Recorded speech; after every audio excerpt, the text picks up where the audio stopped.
Civilization aims, at least half-heartedly, to be a simulation of human history.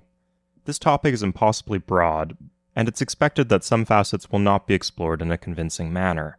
But the economy is something big and important. It needs to be represented. The global economy is incredibly complex. Dedicated researchers can't even make a full model. It's not realistic to expect that from a video game, but does Civilization get some basic things right? Is there actual logic that guides the game design here? It's a fascinating question. I really thought that the answer here would be a simple no, that it's all just a bunch of nonsense, and it would be easy to talk about how bad it is. And in a lot of ways, that is absolutely true, but there are at least some things that it does right. Let's take a look.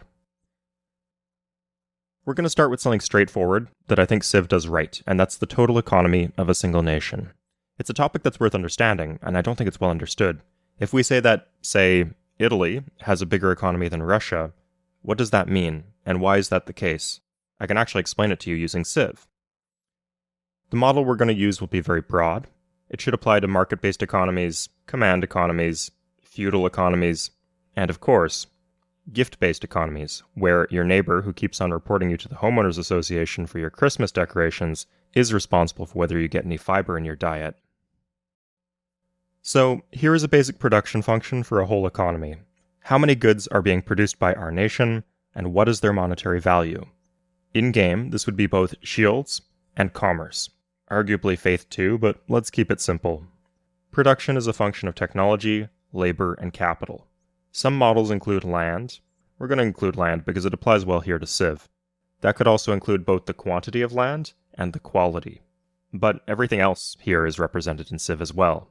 Technology speaks for itself. A lot of technologies in Civ make you produce more. Labor would be population, citizens assigned to a tile, or specialists. Unhappy citizens from Civ 4 do not produce anything, so they wouldn't count.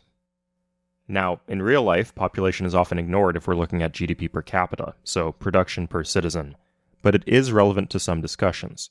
Gross income, not income per capita, is what matters for military strength, trade leverage, etc. So while Luxembourg might be a better place to live, Brazil's population gives it power. I've also been told it's the country of the future. How old is this book? 1941? Porra, deveria ter sido futuro bem distante, mano. Anyway, the economic value of population is rightfully represented in Civ. Also, population growth is a lot more accurate here than in RTS games where your city centers just shit out citizens as if they were cans of Slurm from Futurama. And finally, we have capital. Capital could be tile improvements, buildings like factories, marketplaces, or districts. It could also be human capital, so like hospitals and libraries, things that make workers more healthy, educated, and productive. I think that anything that gives happiness would also fall into this category. So, Civ has these basic ingredients, that's a good start, but the way that the elements interact with each other is also completely spot on. This mathematical function is very vague. A more specific expression would be something like this, a Cobb-Douglas. Production is equal to technology, times labor, land, and capital, each to the power of a different constant. The multiplication is key. This is not additive.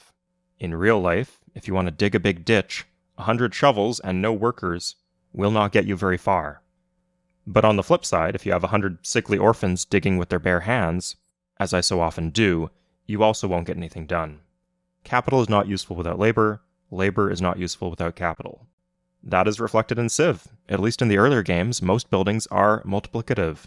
There's no point in having the Hoover Dam if you only have one citizen in your empire. There's no point in having 20 citizens in a city if you don't either have land tiles for them to be working or capital, buildings in the city center where they can function as a specialist. And the most incredible land in the world isn't very good if there are no tile improvements, and if your citizens are drowning in unhappiness. So each individual element here in the function exhibits diminishing returns to scale. If you focus on just one thing, its usefulness will start to fall off. That is true in real life, and it is true in Civ. You can see that in-game with the prices of different improvements. Notice how in Civ 1 through 4, libraries and universities basically do the same thing, but universities are significantly more expensive than libraries.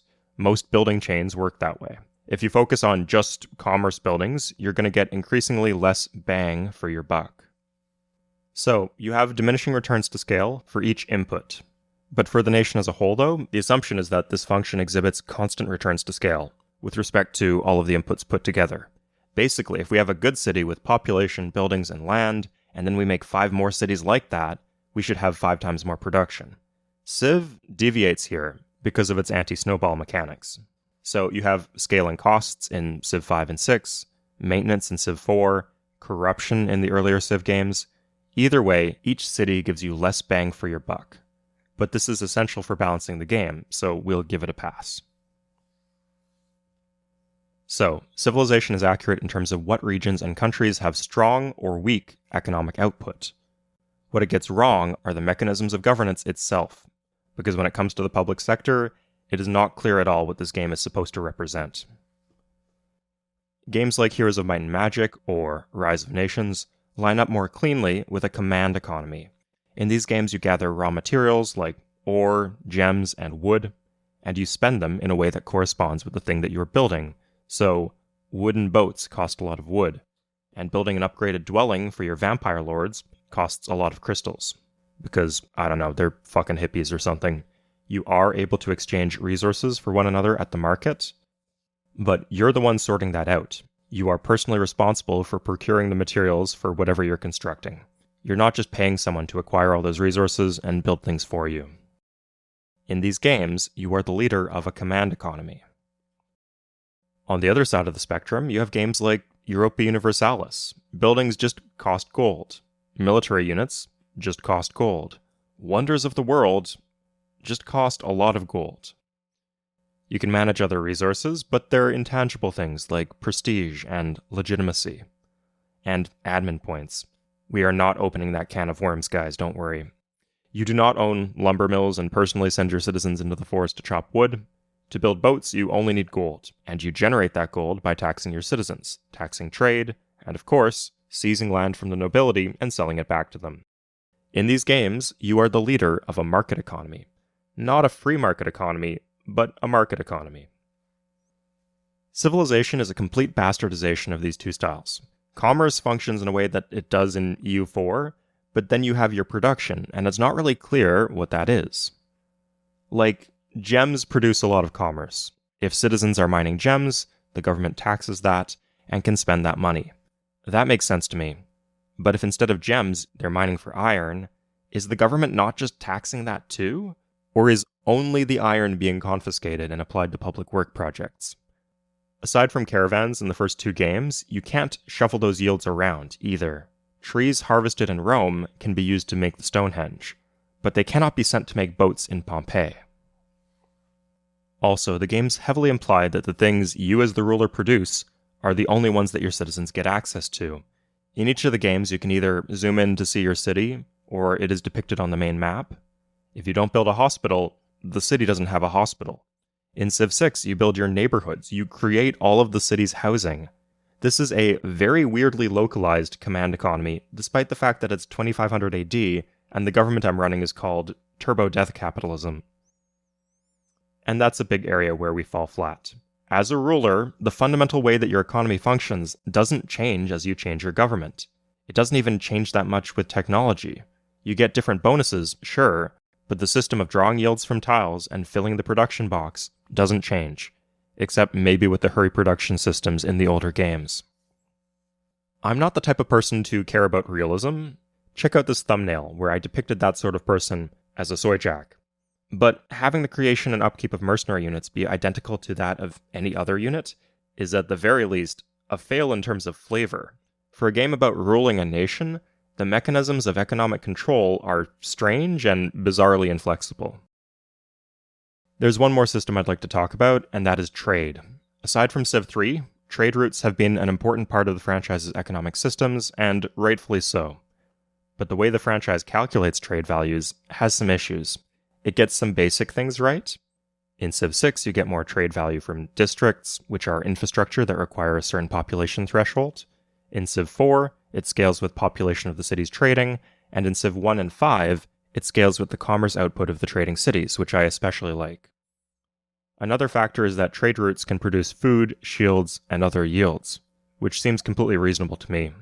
In theory, trade should allow cities to specialize. The city with the good farmland farms, and the city with the good industrial land does industry. They can integrate their supply chains and benefit from economies of scale and all that. I don't think that's properly represented in Civ 5. It really feels more like your cargo ships are just materializing food. But the primary feature that I take issue with is how civilization handles distance when it comes to trade. In Civ 5 and 6, you get a bonus if the route goes over water, and in Civ 5 you get another bonus if the city has a river. Cities being further apart should not make trade more valuable. And in fact, if a city's twice as far, caravans and ships can only send half as much in the same amount of time. The benefit of trade along rivers and seas was that it let your trading ships deliver goods more efficiently. But in Civ 6, traders give yields every turn, whether it takes 5 turns to get where they're going, or 50. Really, trading by sea should just let your ships move faster, but in Civ 6, speed doesn't matter, so they have to add a fat bonus to encourage you to trade over water. If that's still not clicking, think about canals. The Panama Canal allows ships to move around the world faster. That is very obviously what is going on. But again, in Civ 6, speed doesn't matter. Taking this massive shortcut gives the exact same yields as if we went all the way around Cape Horn, through Ambanar, into the Gumdrop Mountains of Candyland, and then reaching the same destination, as long as it's within your trade range. So, the way that they make canals not useless is having them give your trade routes a flat boost if it passes through. Same deal with railroads. So, why on earth are they doing this? It's all due to distance. Historically, some of the most lucrative and famous trade routes were the ones that went large distances. But without these bonuses, players would just generally trade with the closest big city in their empire. So they make the speed of the trade route not matter because they want you to trade with faraway nations. This is really clear if you look at the older Civ games. In Civ 4, you straight up get a trade route bonus if the cities are far apart, or if they belong to 2 different nations. In Civ 1, you get that, and a bonus if the route goes to another continent. Nowadays, with container ships, the price of moving goods overseas is shockingly low, but historically, long distance was expensive. So why were these trade routes so lucrative? Because of differences in commodities. The further you travel, the bigger the differences in climate, wildlife, and geology. Some goods are abundant far away, but locally, they're non-existent. Now, I'll give Civ 1 a pass here because tradable resources weren't a thing yet in that game. But from Civ 3 onwards, they were. They've had decades to get this right. Not calculating trade based on the resources is really lazy. This is what was going on with the spice trade, the North American fur trade, tin and lapis lazuli during the Bronze Age.